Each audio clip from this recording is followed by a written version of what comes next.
जिंदा खुदा और उसके जिंदा बेटे मेरे आपके और इस पूरी दुनिया की मुनज्जी यीशु मसीह नासरी के नाम में मैं pastor Johnson pol one in Christ church Nottingham की जानब से आपकी खिदमत में हाजिर हूँ और आपकी सलामती चाहता हूँ।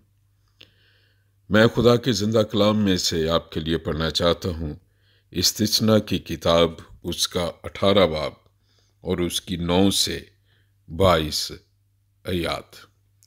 ड्यूटोरनमी उसका चैप्टर 18 एंड वर्सेस 9 to 22। ये खुदाए कुदूस ने अपने बंदे मुकद्दस मूसा से इस तरह ये अहकाम दिए, उसे हदायत की। जब तू उस मुल्क में जो खुदावंद तेरा खुदा तुझको देता है पहुंच जाए तो वहां की कौमों की तरह मकरू काम करने ना सीखना। तुझ में हरगिज कोई ऐसा ना हो जो अपने बेटे या बेटी को आग में चलवाए, या फालगीर, या शगुन निकालने वाला, या अफसूगर, या जादूगर, या मंत्री, या जनात का आशना, या रमाल, या सहर हो, क्योंकि वो सब जो ऐसे काम करते हैं खुदावंद के नज़दीक मकरूह है, और इन्हीं मकरूहात के सबब से खुदावंद तेरा खुदा उनको तेरे सामने से निकालने पर है। तू खुदावंद अपने खुदा के हुजूर कामिल रहना, क्योंकि वो कौमें जिनका तू वारिस होगा शगुन निकालने वालों और फालगीरों की सुनती हैं, पर तुझको खुदावंद तेरे खुदा ने ऐसा करने ना दिया। खुदावंद तेरा खुदा तेरे लिए तेरे ही दरमियान से, यानी तेरे ही भाइयों में से मेरी मानद एक नबी भरपा करेगा। तुम उसकी सुनना। ये तेरी उस दरख्वास्त के मुताबिक होगा जो तूने खुदावंद अपने खुदा से मजमा के दिन हुरब में की थी, कि मुझको ना तो खुदावंद अपने खुदा की आवाज़ फिर सुननी पड़े और ना ऐसी बड़ी आग ही का नज़ारा हो ताकि मैं मर न जाऊं। तो खुदावंद ने मुझसे कहा कि वो जो कुछ कहते हैं सो ठीक कहते हैं। मैं उनके लिए उन्हीं के भाइयों में से तेरी मानद एक नबी भरपा करूंगा और अपना कलाम उसके मुंह में डालूंगा, और जो कुछ मैं उसे हुक्म दूंगा वही वो उनसे कहेगा। और जो कोई मेरी उन बातों को जिनको वो मेरा नाम लेकर कहेगा ना सुने तो मैं उनका हिसाब उससे लूंगा। लेकिन जो नबी गुस्ताख बनकर कोई ऐसी बात कहे, कोई ऐसी बात मेरे नाम से कहे जिसके कहने का मैंने उसको हुक्म नहीं दिया, या और माबूदों के नाम से कुछ कहे, तो वो नबी कत्ल किया जाए।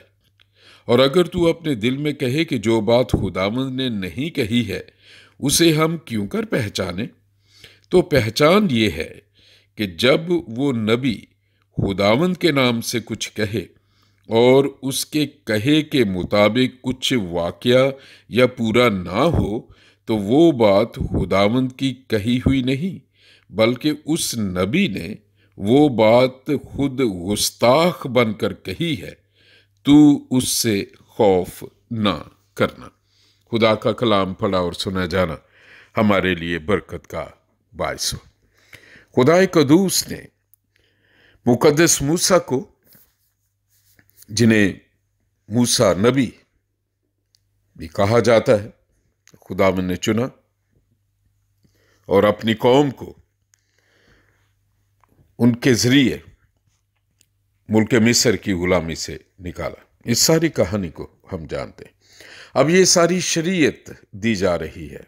अगर आप इस किताब को देखें ड्यूटोरनमी में, और ये इस्तिस्ना जिसे उर्दू में कहते हैं, तो आपको सारे अहकाम और कवानीन और शरीयत की बातें यहाँ मिलेंगी जो डायरेक्टली खुदाए कुदूस ने मूसा से कही। आज ये जो पैसेज मैंने पढ़ा है, खुदाई कुदूस ने मेरे दिल में डाला है, इसमें तकरीबन 3 बातें हैं जो मैं जिसको टच करना चाहता हूं। पहली ये बात है, खुदाई कुदूस ने सख्ती से मना किया है फाल निकालना, और जो मैंने सारी तफसील पढ़ी है उसको मैं फिर पढ़ देता हूं। यह है कि फालगीर या शगुन निकालने वाला या अफसूंगर या जादूगर या मंत्री या जनात का आशना या रमाल या साहिर हो, उसके बारे में सख्त खुदा ने यह कहा कि ऐसे काम करने वाले मेरे नज़दीक मकरूह है, और खुदा ने उनके बारे में यह कहा है कि मैं उन्हें तेरे सामने से निकाल दूंगा। मेरे भाई, मेरी बहन, मेरे बेटे, मेरी बेटी, अगर हम आजकल देखें, ये देखें कब के अहकाम हैं तारीख के किस हिस्से में, लेकिन आज भी जब दुनिया में हम देखते हैं तो ये काम अरूज पर है। बड़े बड़े पढ़े लिखे लोग, बड़े आला तालीम याफ्ता लोग भी दरगाहों पे जाते हैं, मकबरों पे जाते हैं, जादूगरों के पास जाते हैं। कोई अपना हाथ दिखाता है, कोई पूछता है मेरे हाथ की रेखाओं में क्या लिखा है। हर कोई अपना मुस्तकबिल जानना चाहता है। जादूगरी और ये सब चीज़ें आज भी अरूज में है, बल्कि अभी तो फैशन में आ गई है। मैं अक्सर यूट्यूब पे जब देखता हूँ अपने देश प्यारे मुल्कों में, तो उसमें बहुत से ऐसे प्रोग्राम्स हैं जो अभी भी इतनी लेटेस्ट टेक्नोलॉजी के दौर में, जिसे हम बड़ी रोशनी का दौर कहते हैं कि इंसान ने बड़ी तरक्की कर ली है, अभी भी बहुत से ऐसे प्रोग्राम्स मैं देख के तो मैं हैरान हो जाता हूँ कि अभी भी लोग जादू, गंडे, तावीज़ और जो है वो कब्रों में जाके चिल्ले काटने और सब चीज़ें हम ऐसी देखते हैं जिसके बारे में खुदा ने सख्ती से मना किया हुआ है। ये हम किस तरह जान सकते हैं? उस वक्त जब हमारा ज़ाती खुदा से ताल्लुक़ हो। अभी जैसे बहुत फैशन में है, बड़े बड़े, मैं अखबारों में भी देखता रहा हूँ कि मुल्कों के सरबराह, वज़ीर आज़म और सारी चीज़ें, मतलब ऐसे आला ओहदों पर अच्छे पढ़े लिखे लोग, वो भी ऐसे लोगों से तावीज़ और जादूगरों से और बंगाल का जादू और वो, तो ये शैतान का वो ऐसा अमल है जो खुदा के लोगों को सजा के नीचे वो लाना चाहता है। खुदाए कदूस ने इसके खिलाफ, देखें ये बड़ा वाज़े लिखा हुआ है। आजकल भी जो हमें बड़ा एहतियात करने की ज़रूरत है, क्योंकि इब्तदाई कलीसिया में अगर आप पढ़ें अमाल की किताब में 2 बाब में, तो उसमें जब ईद पेंतिकोस्त पर पाकरू नाजल हुआ और कलीसिया ने, चर्च ने, जो यीशु मसीह का बदन है, उसकी पैदाइश हुई और पतरस ने पहला ही पैगाम दिया, सरमन दिया, तो 3000 की कलीसिया बनी और 3000 लोगों ने बपतिस्मा लिया। क्योंकि जब उन सबको उसने कहा कि उसी यीशु मसीह को जिसका कलाम में कहा गया था, वादा किया गया था, तुमने उसे मसलूब कर दिया, तो वो कहने लगे कि अब हम क्या करें। ये कलाम सुनकर उनके दिलों पर चोट लगी। तो फिर मुकद्दस पतरस ने उन्हें कहा कि तुम में से हर कोई अपने गुनाहों की मुआफ़ी के लिए यीशु के नाम में बपतिस्मा ले। यीशु के नाम में बपतिस्मा का मतलब ये है कि वो बपतिस्मा जो खुदाम यीशु मसीह ने मत्ती की इंजील के आखिरी बाब में ये कहा कि जो ईमान लाए उसे बाप, बेटे और रूहुल कुद्दस के नाम में बपतिस्मा देना। और फिर ये कहा कि फिर तुम रूहुल कुद्दस इनाम में पाओगे। वहाँ हम देखते हैं कि इन लोगों ने बपतिस्मा लिया, खुदावंद की कलीसिया में शामिल हुए, रूहुल कुद्दस उन्हें इनाम में मिला। और उनका तरीक़ेकार क्या था? 4 ईमान के सतून थे। पहला ये था, वो रसूलों से तालीम पाते थे। दूसरी ये बात है, वो आपस में ईमानदारों की रफाकत रखते थे, जिसमें खुदा के कलाम की बातें, गवाहियाँ, एक दूसरे की हौसला अफजाई, खुदाए कद्दूस की कुदरत, उसकी मोहब्बत और उसकी तमजीद की बातें होती थी। ये रफाकत है एक दूसरे को उठाने की एक खुदा के कलाम में से। और तीसरी बात वो करते थे, वो रोटी तोड़ते थे। इशाए रबानी, जैसे खुदा यीशु मसीह ने कहा कि ये, क्योंकि जब तुम इस रोटी में से खाते और इस प्याले में से पीते हो तो मेरी मौत का इजहार करते हो जब तक मैं ना आऊं। उसका ये मानी है जो पौलुस बड़ा खूबसूरत अपने खतूत में लिखते हैं कि बदी से भागो, गुनाह से भागो, गुनाह अब तुम पर बादशाही ना करे। और वो चौथी बात क्या करते थे कि वो दुआ में मशगूल रहते थे।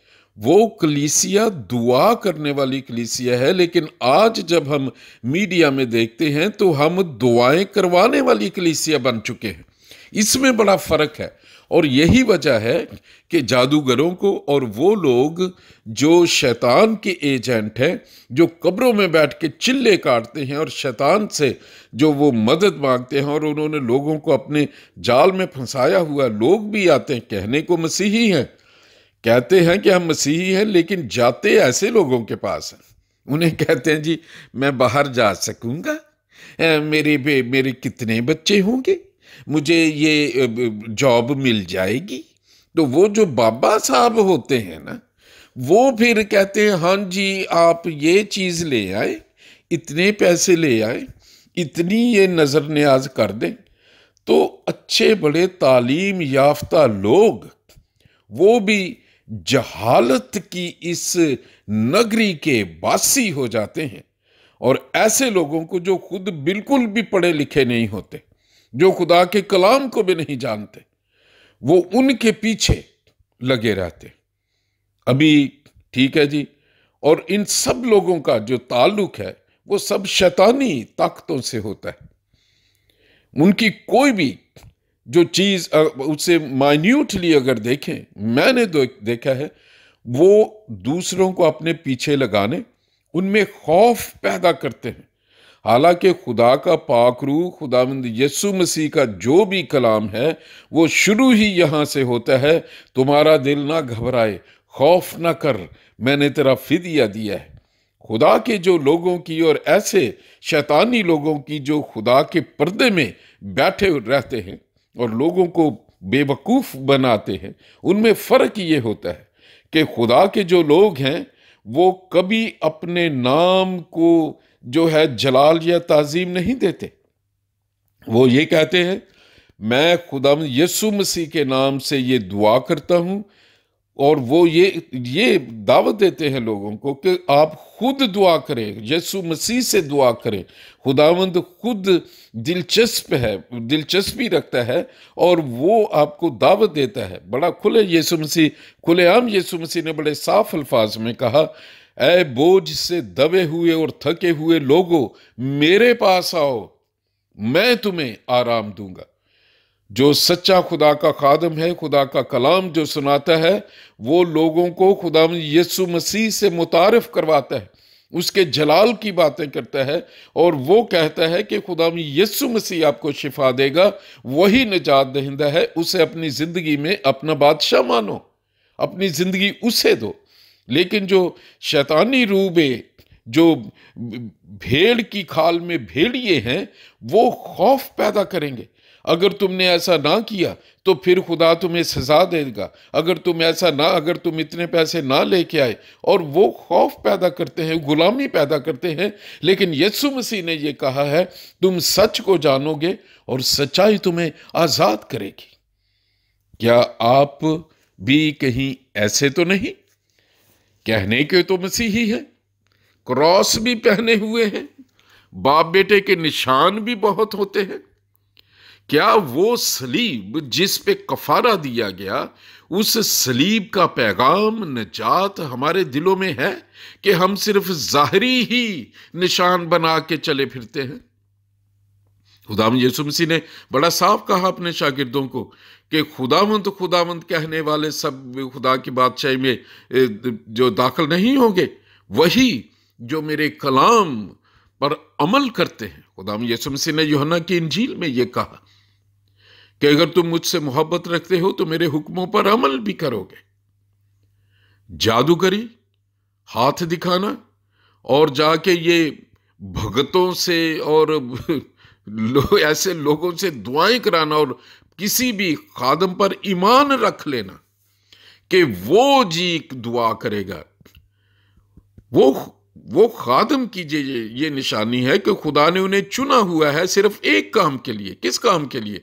अमाल की किताब पढ़ के देखें, उसका पहला बाब 7वीं 8वीं आयत पढ़ के देखें, वहां पे या पहला पूरा बाब पढ़ के देखें। खुदाम यीशु मसीह ने क्या कहा? उन्होंने अपने शागिर्दों को ये कहा, उन्होंने कहा कि यरूशलेम, यहूदिया, सामरिया और सब ये जो है, इन सब जगहों पे तुम क्या होगे? मेरे गवाह ठहरोगे। जितने खादम हैं वो यीशु मसीह की निजात के, उसके खुदा के बेटे के होने के, उसके कादरे मुतले खुदा होने के, उसके मुर्दों में से जिंदा होने के, सलीबी मौत पे पूरी दुनिया के गुनाहों के कफारा देने के गवाह हैं। वो उनमें कोई ताकत नहीं है। इसीलिए खुदा के जो सच्चे खादम हैं वो कहते हैं मुझ में कोई ताकत नहीं है। पौलुस भी कहते हैं कि अपुल्लोस और पौलुस कौन है? एक ने पौधा लगाया, दूसरे ने पानी दिया, फल तो खुदा लगाने वाला है। मेरे भाई, मेरी बहन, मेरे बेटे, मेरी बेटी, पाक रूह मेरे दिल में बड़ा बोझ और बड़ा दुख डाल रहा है जब मैं ये ऐसी बातें सुनता हूं कि लोग अभी भी मसीही भी कहलाते हैं, लेकिन ऐसे लोगों के पीछे बैठ के उनसे जाके दुआएं करवाते हैं, जबकि खुदावंद यीशु मसीह ने खुद आपको कहा कि मेरे पास आओ, मैं तुम्हारे गुनाह मुआफ करूंगा, मैं तुम्हें गुनाह ना करने की ताकत दूंगा। खुदा ने दुनिया से ऐसी मोहब्बत रखी कि उसने अपना इकलौता बेटा बख्श दिया ताकि जो कोई उस पर ईमान लाए वो हलाक ना हो बल्कि हमेशा की जिंदगी पाए।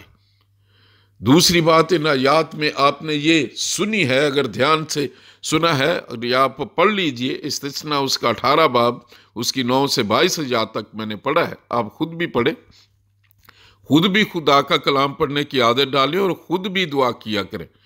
अगर आप यीशु मसीह को अपनी जिंदगी में कबूल कर लेंगे तो फिर वो आएगा, और जब आप सच्ची तौबा करेंगे तो आपके सारे गुनाहों को माफ करके गुनाह ना करने की अपने पाक रूह के वसीले से ताकत दे देगा।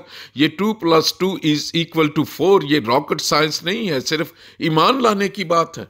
दूसरी बात, मुकद्दस मूसा को खुदाए कुदूस ने कही, उन्होंने कहा कि ये जादूगरों के पास नहीं जाना, ये जो निजात का ये जो सारी चीजें हैं ये एक होगा कि मैं तुम्हारी मानद तुम ही में से एक नबी बर्पा करूंगा।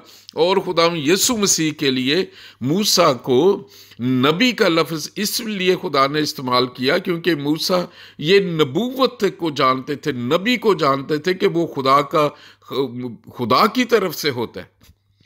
तो जो क्राइटेरिया बताया उस नबी के बारे में जिसे खुदा ने कहा कि तुम्हारी मानद अपने लोगों में से एक नबी को बर्पा करूंगा।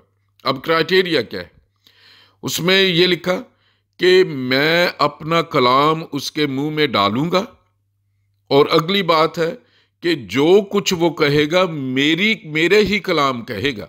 और तीसरी ये बात है कि वो जो कलाम करेगा, जो उस पर ईमान नहीं लाएगा या उस कलाम को नहीं सुनेगा, मैं उसकी हिसाब उससे लूंगा। अब ये बातें खुदावंद यीशु मसीह, ये जो नबूवत की बात है, मैं आपको ये याद दिलाना चाहता हूँ। बहुत से लोग इसमें कंफ्यूज हो जाते हैं, लेकिन मुकद्दस मूसा को खुदावंद यीशु मसीह के बारे में खुदा ने बड़ा साफ अल्फाज में ये बताया। अभी देखें, मैं आपके लिए पढ़ता हूं यूहन्ना की इंजील उसका 3 बाब और उसकी 16 से लेके 18 आयत तक। क्योंकि खुदा ने दुनिया से ऐसी मोहब्बत रखी कि उसने अपना इकलौता बेटा बख्श दिया ताकि जो कोई उस पर ईमान लाए हलाक ना हो बल्कि हमेशा की जिंदगी पाए। क्योंकि खुदा ने बेटे को दुनिया में इसलिए नहीं भेजा कि दुनिया पर सजा का हुक्म करे, बल्कि इसलिए कि दुनिया उसके वसीले से नजात पाए। 18वीं आयत बड़े ध्यान से सुनिएगा। जो उस पर ईमान लाता है उस पर सजा का हुक्म नहीं होता, जो उस पर ईमान नहीं लाता उस पर सजा का हुक्म हो चुका, इसलिए कि वो खुदा के इकलौते बेटे के नाम पर ईमान नहीं लाया। अब देखें खुदाम यीशु मसीह जो है वो क्या कहते हैं, बिल्कुल यही अल्फाज है। मैं आपके लिए पढ़ना चाहता हूं, अगर आप देखना चाहते हैं तो ये यूहन्ना ही की इंजील है, उसका 13वां बाब, और मैं उसकी 44वीं आयत से आपके लिए पढ़ रहा हूं। यीशु ने पुकार कर कहा, जो मुझ पर ईमान लाता है वो मुझ पर नहीं बल्कि मेरे भेजने वाले पर ईमान लाता है, और जो मुझे देखता है वो मेरे भेजने वाले को देखता है। मैं नूर होकर दुनिया में आया हूं ताकि जो कोई मुझ पर ईमान लाए अंधेरे में ना रहे। अगर कोई मेरी बातें सुनकर उन पर अमल ना करे तो मैं उसको मुजरम नहीं ठहराता, क्योंकि मैं दुनिया को मुजरम ठहराने नहीं बल्कि दुनिया को निजात देने आया हूं। जो मुझे नहीं मानता और मेरी बातों को कबूल नहीं करता उसका एक मुजरम ठहराने वाला है, यानी जो कलाम मैंने किया है आखिरी दिन वही उसे मुजरम ठहराएगा। मुकद्दस मूसा को यही बात खुदाए कदूस ने कही कि मैं अपना कलाम उसके मुंह में डालूंगा और जो उसका कलाम नहीं सुनेगा मैं उसका हिसाब लूंगा। अब उससे जो अगली बात है, तीसरे पॉइंट पे मैं बात करना चाहता हूं, वो है एक नबी की पहचान। आजकल बहुत ज्यादा फैशन है, आपने पोस्टर्स पे बहुत देखा होगा, रसूल लोग अपने आप को लिखते हैं कि प्रॉफिट का डेजिग्नेशन या टाइटल भी अपने साथ लिखते हैं। मैं आपको ये बड़ा खुदावंद की हुजूरी में बड़ी बहादुरी से ये बात याद दिलाना चाहता हूं जो मैंने पढ़ी है इस्तिस्ना की किताब में। खुदा ने मुकद्दस मूसा को नबी की पहचान बताई। उन्होंने कहा कि जो बात मैं अपने खादम या अपने नबी के मुंह में डालूंगा उसकी सच्चाई का पहचान ये है कि जो कुछ वो कहेगा वो पूरा होगा। अगर वो पूरा नहीं होता तो वो झूठ है, और उस नबूवत के कलाम से खौफ ना खाना जो मैंने आयात पढ़ी है इस्तिस्ना में से। आजकल क्या होता है, लोगों को जब जो मशहूरी की जाती है, ओ जी नबूवत का उनका गिफ्ट मिला हुआ है, रसूलों का गिफ्ट मिला है। रसूलों के बारे में जो ये 5 फोल्ड मिनिस्ट्री में पहला जो गिफ्ट है वो है अपोस्टल्स का। अपोस्टल्स की क्या निशानी होती है? वो जहां भी जाते हैं एक कलीसिया वहां जन्म लेती है, वो काम शुरू करते हैं, खुदा का पाक रूह वहां नाजल होता है, वहां चर्चेस बनते हैं, फेलोशिप्स बनती हैं, खुदा के कलाम शुरू जो काम होता है फिर वो उसे प्लांट करके आगे बढ़ जाते हैं। ठीक है, उनकी जिंदगी पाक होती है, वो यीशु मसीह के नाम को जलाल देते हैं। वो ये नहीं कहते कि आप मेरे चर्च में आना तो मौजज़ा होगा, दूसरे चर्च में ना जाना। खुदा ने उन्हें उसी जगह जाके वो चर्च प्लांट करते हैं, और उसमें चर्च प्लांट करने वालों में और चर्च स्प्लिट करने वालों में बड़ा फर्क है। आप ऐसे लोगों को बड़े आराम से पहचान सकते हैं जो किसी बने हुए चर्च को, प्लांटेड चर्च में से लोगों को खींच के उन कलीसिया को तोड़ के यीशु के बदन के टुकड़े करके कहें कि आए जी आप इस चर्च में से निकले, मैं जो है वो बताता हूं ना, आप मेरे पास आए। बी केयरफुल, ये खुदा की तरफ से नहीं है। खुदा के जो रसूल हैं वो जब जाते हैं वो चर्च प्लांट करते हैं, चर्चों को बने हुए चर्चों को तोड़ते नहीं हैं। नंबर 1 ये रसूलों की जो एक पहचान है। दूसरी पहचान जो नबूवत के कलाम का जो दावा करते हैं, अगर उनकी ये बात, अगर मैं ये कहूं कि ठीक है जी परसों आपको जो है वो आपकी जॉब में बहुत बड़ा प्रमोशन हो जाएगा।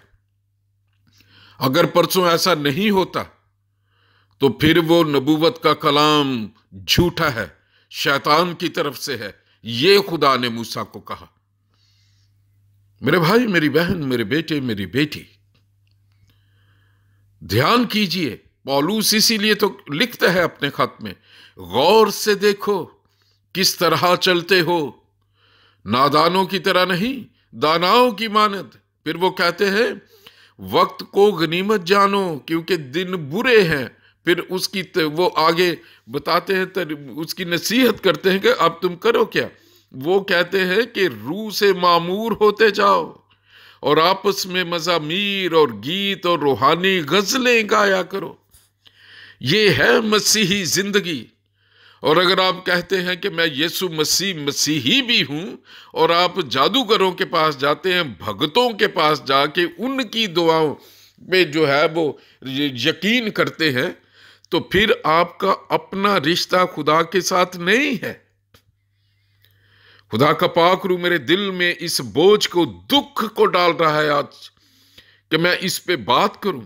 और बहुत दिनों के बाद मैं डिवोशनल थॉट रिकॉर्ड कर रहा हूं, क्योंकि जब तक खुदा का पाक रूह मेरे दिल में किसी बोझ को, इंस्पिरेशन को नहीं डालता, मैं रिकॉर्ड नहीं करता। क्योंकि मुझे अपनी बड़ाई करवाने की जरूरत नहीं, मुझे अपने इल्म को जितवाने की जरूरत नहीं कि देखें जी पास्टर साहब ने ये डिवोशनल थॉट नहीं किया, उनका इल्म खत्म हो गया है। नहीं, मुझे तो चुना ही खुदा ने है, और जब वो कहता है कुछ तो मैं उसकी बात करता हूं। मेरे भाई, मेरी बहन, मेरे बेटे, मेरी बेटी, दिन बुरे हैं, बाज आ जाए, तौबा करें। यीशु मसीह जो मसलूब है, जिसने अपने कुर्बानी दी, उसने कोड़े खाए, उसने तजलील उसकी हुई हमारे गुनाहों के लिए, मेरे गुनाहों के लिए। उसने सलीब पर जान दी, उस पर ईमान लाए। लोगों के पीछे आपको भागने की जरूरत नहीं। खुदावंद यीशु मसीह, उसने खुद दावत दी है, मेरे पास आओ। आइए आज इस पे कुछ देर जो है वो गौर करें, हमारी जिंदगी कैसी है। इससे ज्यादा शायद मैं बात नहीं कर सकता। मेरी दुआ है कि खुदा कदूस का रहम, यीशु मसीह की मोहब्बत और उसका फजल और पाक रूह की रफाकत और उसकी इंस्पिरेशन आपको एक सच्चा मसीही बना दे, और आप यीशु मसीह पर ईमान लेके अपने गुनाहों से तौबा करें और एक मसीही बन जाए। खुदावंद आपको बड़ी बरकत है।